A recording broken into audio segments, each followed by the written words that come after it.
years ago. He was the governor then of Nakuru County from 2013 to 2017. Mheshimiwa former Governor Kinuthia Mbugua, salimia wananchi tafadhali. Tafadhali, come. 1 minute. Yeah, you can. Yeah.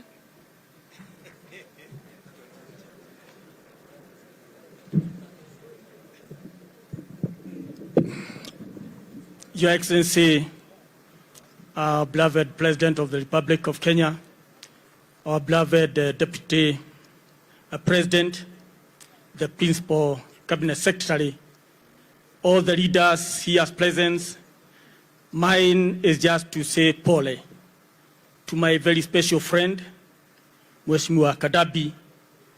Tulianza naye when we were amateur in politics. I was starting politics, he was starting politics, and we nurtured each other, and we became family friends. Pole Mheshimiwa, you are a strong lady. Your family has done great to Joro, to Nakuru, and to this country as a unifying factor. May God continue to bless you and give you strength during very difficult time. Our President, there are 4 or so things how watu wa Mauche wameuliza.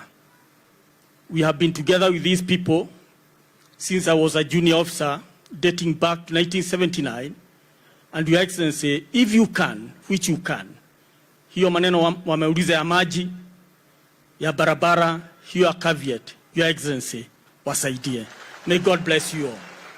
Thank you. Asante sana Governor Kinuthia. Sasa wacha ni